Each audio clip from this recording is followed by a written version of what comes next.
This podcast episode is brought to you by my Business Basics class. I teach you the 8 essential steps to get your business legal and legit so you can watch it bloom. You'll learn the basics of what is an LLC and the first steps to opening one up, opening a business bank account, how to find an accountant, what is bookkeeping and how can you do it yourself to save some money, what contracts and legal documents to consider and where you can buy them, the starting point for saving for your retirement, how to find a financial advisor, and where to start looking for business insurance. When you avoid getting all these ducks in a row, you are risking getting sued, paying more in taxes, and missing out on turning your income into more money. Head to jessicawhitaker.co/businessbasics to enroll. Hey photographer, Jessica Whitaker here, and welcome back to the Build and Bloom Photography Podcast.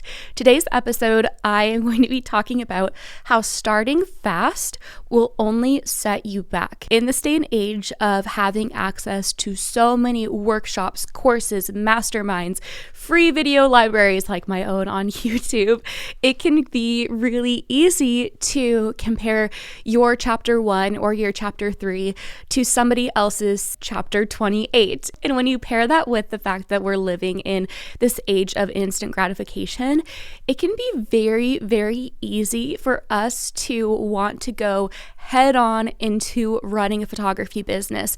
Quit your job and go for it. You don't have to prepare or plan. Join this mastermind for $10,000, $20,000, $30,000, and you will be able to make $100,000 in your photography business. I'm here to say, let's take a beat and slow down. And I am a victim of a mastermind scam. In 2022, I feel like I talk about this every so often, every couple episodes. I joined a high-ticket mastermind. I experienced being scammed by this woman who didn't deliver over half of what was on her sales page. She ghosted us for a month, and she has done this to like hundreds of women. Someday I will hopefully feel like I can speak up on it, or I know there's a bunch of women like getting together to do something about it. But either way, like, I have fallen victim to this. I've taken online courses, not about photography, but other topics, and I felt like it was money down the drain. And I say this as somebody who does have 2 online courses available. But because I have experienced this and I've heard just so many members of my own community talk about how they feel like, whether it was a mastermind, an online course, a workshop, whatever it was, like they didn't get anything out of it. And then my own like peer group who's also experienced this, I have gathered so much information on like what not to do so that my own online courses, whether it's Business Basics, which is the 8 essential steps to getting your business legal and legit, or my newest one, Lights Camera Brand, which is all about how to brand your photography business, I know exactly what to include and what people need. This podcast episode sparked from a conversation that I had with a friend of a friend. She's super sweet and recently started in photography like full time. I don't remember the exact years, but let's say like 2 years. Okay. She's asking me for some advice, and she said that she joined a mastermind group that the promise is you can book a $10,000 wedding by the time that the group ends. And I'm assuming that the mastermind is 9 months to a year long.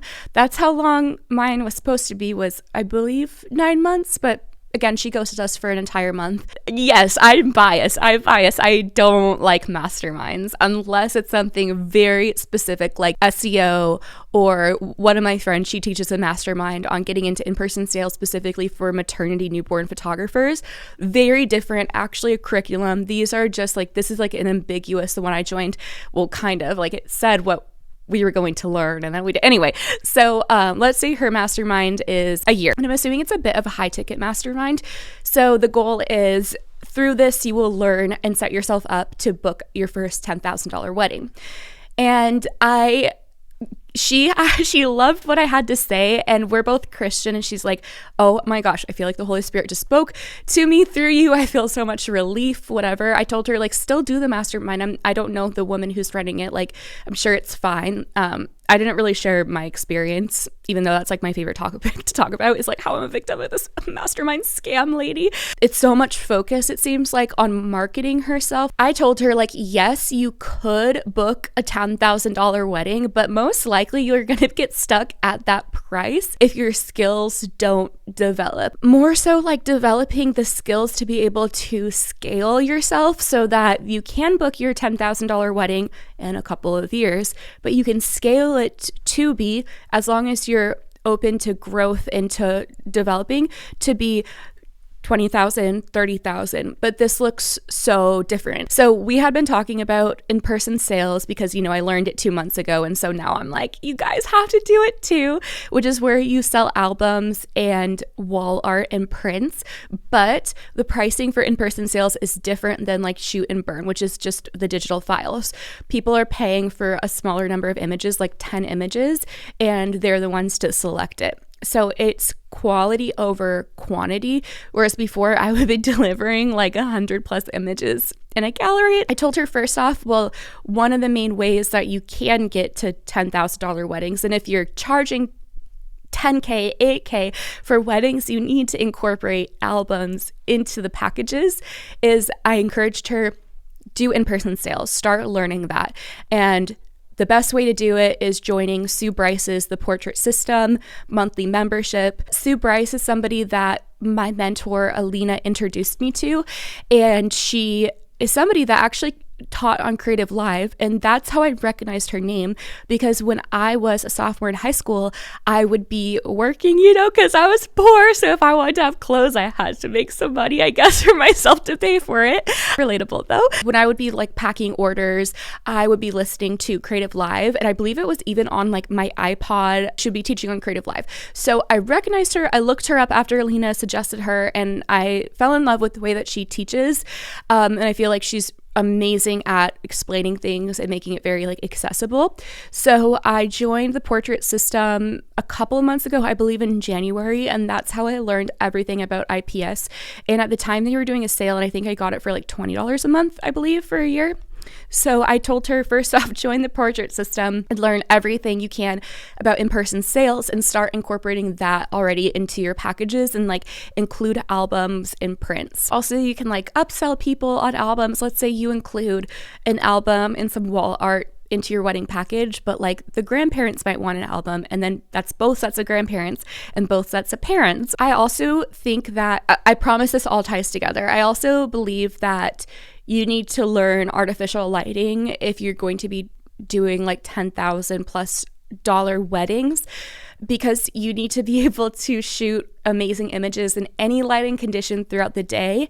And I know I just recently learned studio lighting, but this is something that I've kind of considered for a long time. Is I have a friend who books like $30,000 to $40,000 weddings, and they use lights for the beautiful, huge like ballroom setups where you have like the really extravagant florals, chandeliers, all of that. You need to be able to master studio light and know how to use it in like any circumstance on a wedding day, especially if you're going to be charging $10,000. So I told her, learn studio lighting. She's like, okay, check, I will do that.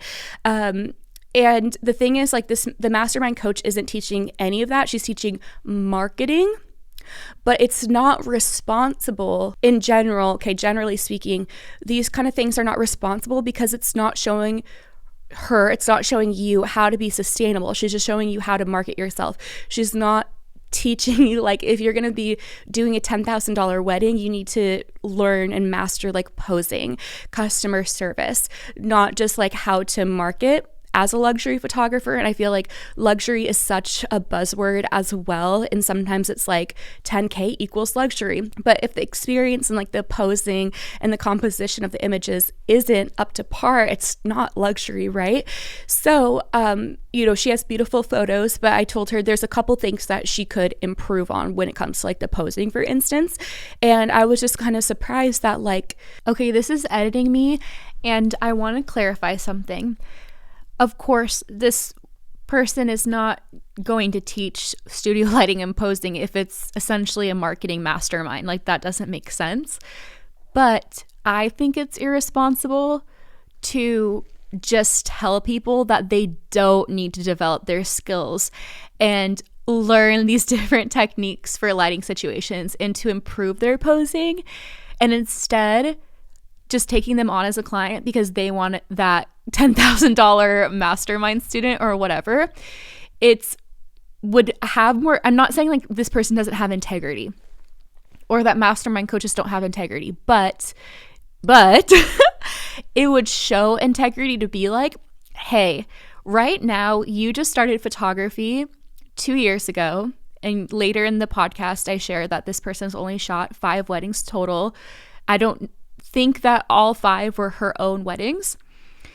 Why don't you come back to me in a year, or 2 years would be even better, but like in a year, once you have mastered and learned studio lights and improved your posing and have shadowed more wedding photographers, then I can teach you how to market yourself so that you can book $10,000 weddings, whatever. I still don't think that it's responsible to just say like you can book 10,000, whatever, but it's like, how can you're setting somebody up in a way to fail? Instead, it's you need to find coaches who will say, and they are out there, who are like, this is not for you yet, come back in a year. Those are the people that you should be more inclined to like trust or listen to in a way. I hope that makes more sense, is what I'm trying to say, is like, just don't, like, if, yes, you can learn to market yourself in any way, especially if you are listening and doing the work and the person has good advice. But I know the person doesn't have good advice because she helped the girl develop her website, and she was showing me her website, and her website was missing like major key points that I was kind of surprised weren't there. So what I'm saying is, it's setting people up to fail when they aren't being honest about, or knowing to ask as a coach like the right questions to see if somebody's going to be a good fit for the program. I have some key points that I'll go through that you can apply, but honestly, all of this can be applied for anyone. Okay, I'm just using her story as my example, and it's like such a perfect marriage for this whole point about starting fast will only set you back. When it comes to you wanting to book $10,000 weddings, so she said that she has photographed 5 weddings. I believe most of those are second shooters. And this is where the mastermind teacher is being really irresponsible, because the point is, by the end of this, you can charge $10K. Like, because that also, like, yes, it's possible in a year or so, if you want to be sustainable and you want to continue to book $10K weddings and raise your prices. But I told her, you have to keep in mind that coach wants that review. She wants that testimonial from you that said, yes, I booked my first $10,000 wedding using so-and-so's program. She wants that testimonial, of course, but you don't have to give her that testimonial. You don't have to get those results right away and rush into it, because you could be stuck at a point where you are not booking a lot of weddings because the pricing doesn't make sense right now for the skill level, the experience, what you're delivering people. But also you could just get stuck at $10K and not be able to raise your prices much higher to be 20, 30, whatever, because like there's a big disconnect because of the coach's like guidance. So I told her, wouldn't it be amazing if you can actually give her a review in like 2 years that's like, using the skills that I learned from so-and-so, I booked a $20K wedding, right? So 5 weddings under her belt. And this is seriously, it's not calling this I mean, I already talked to her about it, right? But it's not her. It's like, this is the example that I see so often, especially being an educator myself. I don't pay attention to other educators, but I do hear this from my own community, unfortunately. So what I told her was, why don't you, this is my advice, you don't have to take it. This is my advice to you as well listening. Why don't you work for somebody else for 2 to 3 years? 3 is like the best, but I was kind of nervous. I said 2 to 3, but I'm like, really 3. Work for the first year this summer, book as many second shooting jobs as you can. Like every weekend, you're photographing for somebody else. Even if their style isn't to your personal taste, you will learn something from everyone and you will only grow and develop. And so you're going to do this for a year and like bust your butt. Okay. I don't want you to see 5 weddings. I want you to like second shoot for like 30, 40, whatever, as many as possible. Right. And then the next year, do that again, but reach out if you feel like, okay, this is still something I want to do. because like the whole like 10K, 100K weddings, like you can book, it's very exciting because of this ambiguous number that's getting pulled out of the sky. We don't have the data to back it up. So like this is again like the misleading of it all when it comes to like masterminds a lot of the time. But if you decide, okay, this is still, you've done all these weddings, do you really want to do wedding photography full time? Maybe you might find I actually want to just keep being a second shooter and do portraits of my own and engagements of my own. Or maybe you decide that you want to be an associate. And I have a podcast episode on that from, I believe, my friend Kelsey or Kat. I'll have it linked down below. So being an associate is working for somebody else, like joining their team. This is kind of like the advanced second shooter. So let's say that Jenny, she goes and second shoots for Mecca, her friend. That is how I know Jenny from. Mecca let's say she's a wedding photographer. She's not, but she is branding. But let's say Mecca is a wedding photographer and Jenny has shot for her a couple of times, and now Mecca wants to expand and hire photographers to go and shoot weddings in her place. And Mecca is still the one who is handling all of the behind the scenes and the client communication and even the editing, but Jenny goes and shoots the wedding for her because Mecca most likely is already booked that day, but the clients want her experience, so they book the associate instead. Or maybe Mecca has decided she wants to scale back and only take certain weddings, and then her associates, this makes it also accessible, like her associates shoot the lower budget, like $8,000 in comparison to 30, if that makes any sense. And so I said, reach out then to those photographers that you had an amazing relationship with and ask them if you can join their associate team or if they've ever considered having an associate. Now, a big thing is you don't have to love like their branding or style. It doesn't have to be to your taste, their editing style, whatever it is. If you have an amazing rapport and relationship and you just click with a couple of photographers, regardless if their aesthetic is the same as yours, work with those people, because that's going to be a lot easier than working with somebody who maybe you do share the same aesthetic with, but you're not obsessed with the communication, whatever it might be. So do that for 2 years. I told her a year, but I also said 2. Do that for 2 years working as an associate.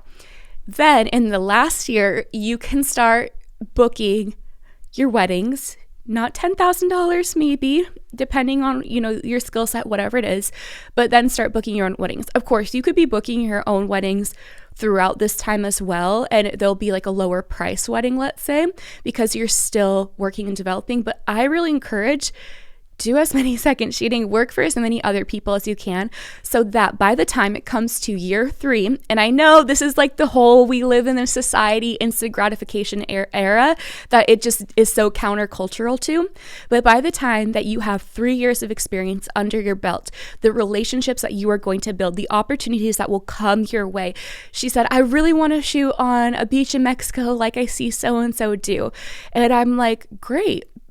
You can do an associate, like you could book that gig as an associate, and then guess what? You actually get paid fully to go there. You don't have to worry about your tax. I mean, you set aside your tax, but like it's kind of low-key amazing because you just show up and you shoot, and then what? You got a little mini Mexico vacation after. There are photographers, my friend, he just went to India to photograph an amazing wedding. You can kind of accelerate this process if you want to do destinations by second shooting for a year, associate shoot for another year, like even second shooting could be a year and a half, 2 years, whatever. Associate, find an amazing, truly luxury photographer, because we're not luxury yet, right? Work with them and learn truly what is luxury photography and the experience like, and learn all of the skills that you can in the posing. And then you get to go to Mexico, but it's like not your own client. Like you don't have to worry about the before and the after. You can still do that. You can go to Lake Como. You can do all these things, but you have to work your way there. And I think the best way is working for other people. So then by the time it comes for you to be booking your own wedding solely, you are fully prepared for every circumstance, because it is going to be really bad if you are booking a $10,000 wedding and you go overseas to destination wedding and you forget this and that, and you're like, oh my gosh, I wish I would have known. I don't have trip insurance. I don't have this, like all these unprecedented things that can pop up when, even if you're just shooting a wedding, like getting on a plane, whatever, or even just down the street, right? But you're going to become so much more prepared, and that is part of like the luxury experience too. It's like the problem solving that you just don't learn until you learn it on the spot. So it's better for you to learn it on as a second shooter, where it's not as much risk for you or the main photographer, than on your own, if that makes any sense at all. And then it's like to your detriment. And then I said, while you're doing all of this, you're learning in-person sales, so that by the time it comes for you to book your own weddings and you're setting your pricing, it's going to be a lot more fair for you to charge 10 grand or whatever that number is, maybe 8 grand, whatever, because you have the experience, the skill set that has been built up, the customer experience, all of the experience possible. And you are incorporating in-person sales, which is how you can continue to expand your business and book these larger wedding packages, right? So then you know the whole process for albums, prints, whatever it is that you want to incorporate into the packages, and all of the like items, other wall art, other albums that the parents might want to purchase, all of this. That's all on lock. So that way it's so much more sustainable. Do you guys see? All this experience already incorporating in-person sales and album sales into your packages, that is going to actually grow your business. And you might book 10 grand wedding package, but make an extra $5,000 on album sales. So this wedding package turns into 15K, and it's justifiable 10 grand or whatever. It's subjective, right? But like, because you have the skill set and experience all around to go along with that price point. But if you just solely take this mastermind instructors, any of these instructors' advice that tell you book a 10K wedding, sure, you can market yourself and make your website beautiful and learn all about like the marketing, do your funnels, like your workflow, but it's going to keep you stagnant. A lot of these like coaches, they are being irresponsible by fast tracking you. It's irresponsible for this coach to say, oh, you've only shot, I don't even remember. I know these aren't all her 5 weddings. You've only shot 5 weddings. No worries. You can still book 10K on your own by the end of my program, because I'm going to show you how to market yourself to do that. Do you see how that's irresponsible? I told her I would rather, this is my advice, take it or leave it. It's totally up to you, whatever. For all of you in my community, I would rather see you slow and steady, work for someone for a year, work for someone then for 2 years, 3 years, and then you will be able to reap what you have sown by learning your skill set and developing. Or you might even find, I don't even want to do weddings anymore. This is too much. Thank God you know now as a second shooter. Then once you have all of these clients who, let's say you are able to charge 10K consistently over time, and then they've spent a lot of money on a wedding photographer, and you just like don't want to be there mentally, right? So it's so countercultural, but we have to remember that like masterminds and coaches, they want that testimonial, they want that review. So of course they're going to get you to actually book a 10K wedding. But is that sustainable? Is that responsible? Is your work actually worth $10,000 at this moment before you've even mastered posing, right? I have my outline that I'm reading from just to keep me on track with this. I know my past couple podcasts have been very like FaceTime vibes, very chaotic and chatty, but I want to start doing a little bit more sit down, talk about a topic. So my key points, I already talked about patience and your skill development. Definitely, again, bring it back to join the portrait system with Sue Bryce, and also go to my YouTube channel and watch every posing video and tutorial that I have taught. This past weekend, I taught my first ever in-person posing workshop.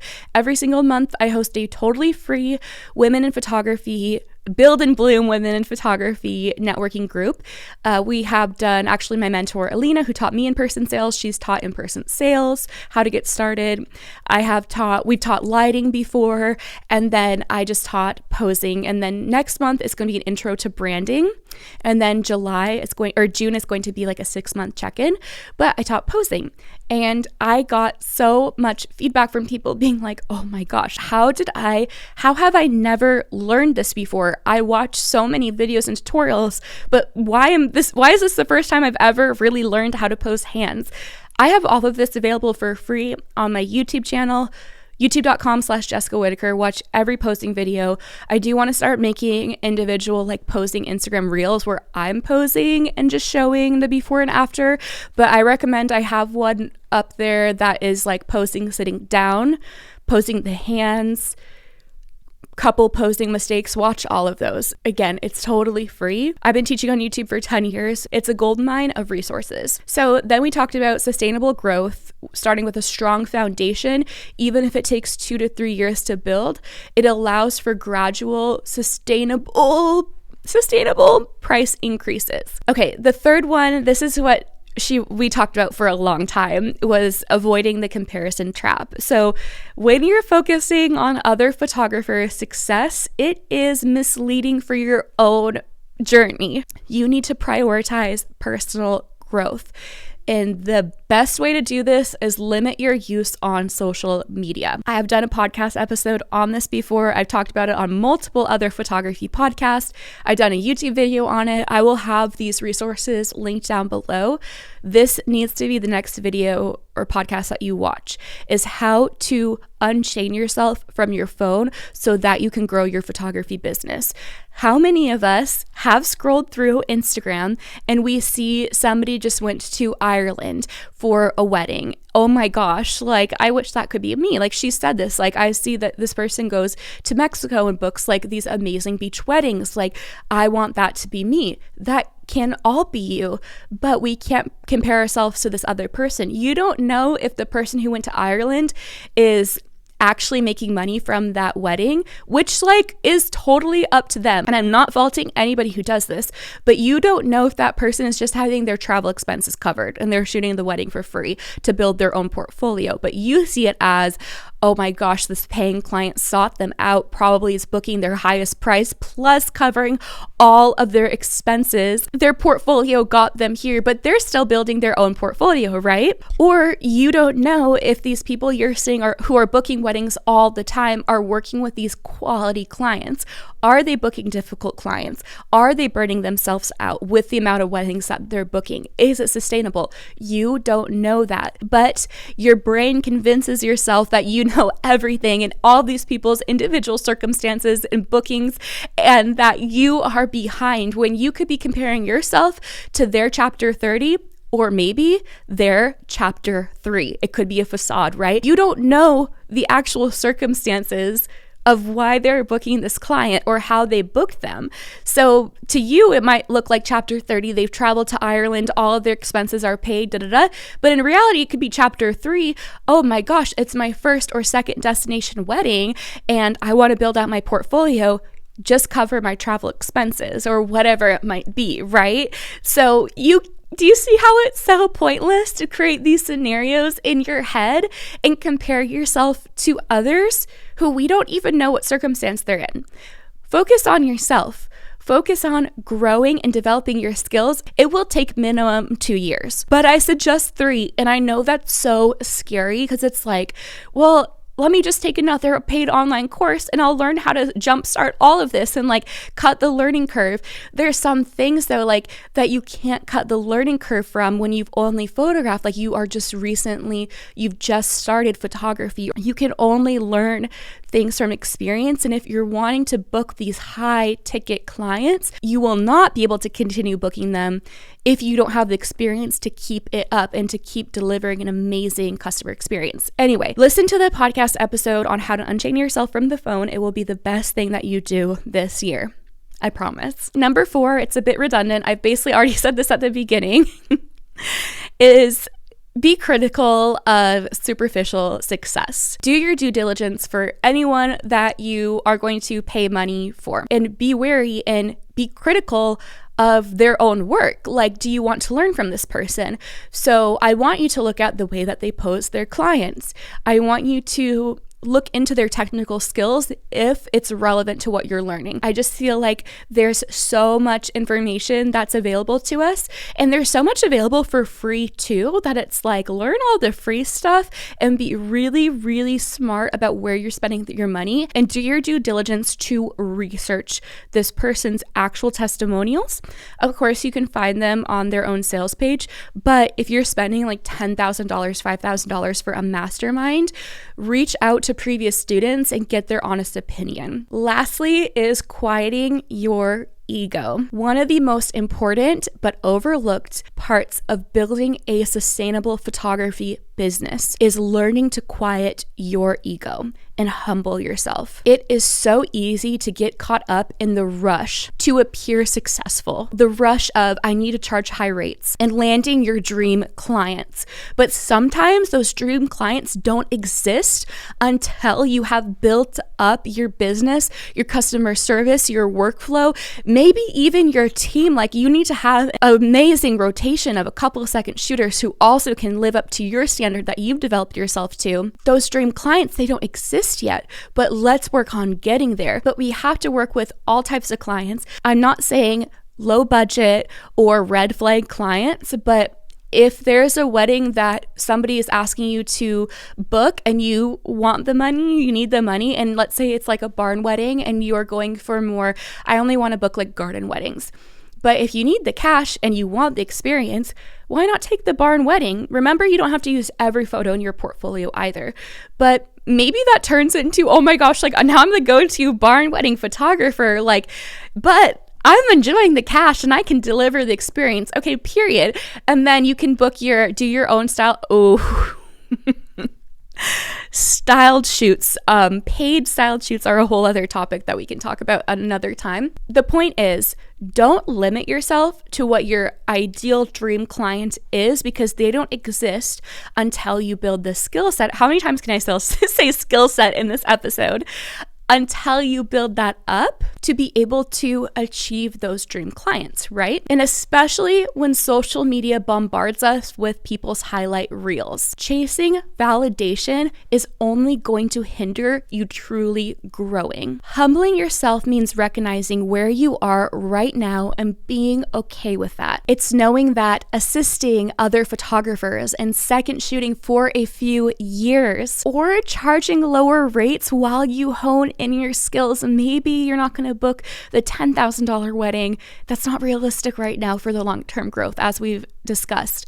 But maybe you can start booking $3,000 wedding. Charging lower rates while you hone in and develop your skill set is not a step backward. It's an investment in your future self. But because we live in the day and age of instant gratification and access to all of these paid programs that will promise you an ambiguous number that you will make by the time you are done with their workshop or their mastermind, that is not setting you up for sustainable success. When we put aside our pride and we humble ourselves and we focus on learning, observing, and practicing, you can create a foundation that nobody can shake. Every time you work for another photographer, even if you think that their work sucks, you don't like their aesthetic, you think that the way they treat their customers is horrible. I have so many stories from last summer when I was assisting a photographer for a couple of weddings, and I was just cringing the whole time. One of the weddings, we were an hour and a half behind schedule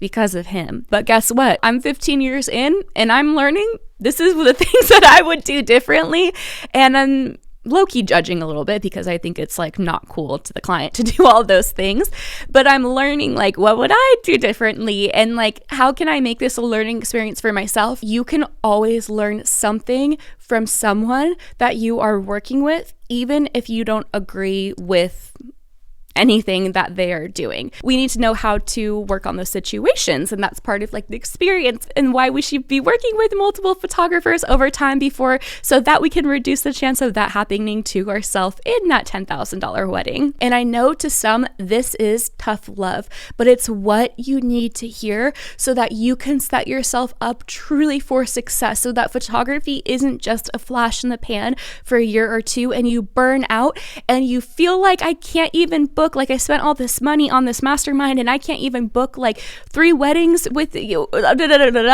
No, let's set ourselves up for success, as I've said like 40 times in this episode. But seriously, I know that you can achieve all of your dreams, but the roadmap looks a lot different for those who want to do it right. There is no quick fix, and it will take you a while to get there. But once you're there, you will be the best of the best. You have developed your skills, your technical skills, your posing skills, your customer service, your team. Now maybe you'll have some extra money to be able to hire somebody to help you with the workflows and this and that.